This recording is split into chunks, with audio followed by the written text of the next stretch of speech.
फलटणची घटना अत्यंत दुर्दैवी आणि मनाला चटका लावणारी अशी घटना आहे की एका डॉक्टरने स्वतःचं आयुष्य त्या ठिकाणी संपवलं। याची माहिती काही वेळापूर्वीच माझ्याकडे आली आणि या संदर्भात साताऱ्याचे एसपी तोशीजी यांच्याशी माझं बोलणं झालंय। एफआयआर नोंदवण्याची प्रक्रिया सुरू झालेली आहे। एवढंच नाही, जे आरोपी आहेत त्यांना सुद्धा पकडण्याची प्रक्रिया सुरू झाली आहे। एक आरोपी साताऱ्याच्या बाहेर आहे, त्याला पकडण्यासाठी पोलिसांची टीम त्या ठिकाणी गेलेली आहे। त्यामुळे कुठल्याही क्षणी दोन्ही आरोपी हे अटकेमध्ये असतील।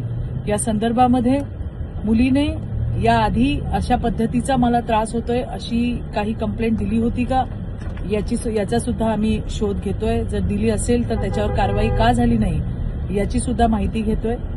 अशा घटनेमध्ये खरं तर मुलींना ज्यावेळेला त्रास होतो त्यावेळेला त्यांना मदत करण्यामध्ये जास्त समाधान मिळतं। आज मुलींनी स्वतःला संपवलंय। मला या घटनेच्या माध्यमातून राज्यातल्या तमाम माझ्या बहिणींना, माझ्या मुलींना मला सांगायचंय की स्वतःला संपवू नका। तुम्हाला त्रास देणाऱ्या या नराधमांना शिक्षा व्हायला पाहिजे।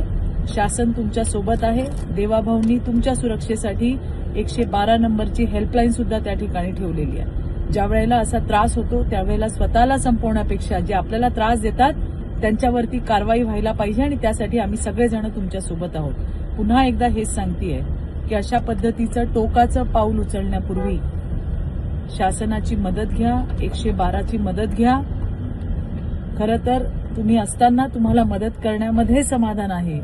अशा घटना जीवाला चटका लावणाऱ्या आहेत, परंतु या घटनेमध्ये सुद्धा जे कोणी आरोपी असतील त्यांच्यावरती कारवाई केली जाईल। लवकरात लवकर हे आरोपी पकडले सुद्धा जातील।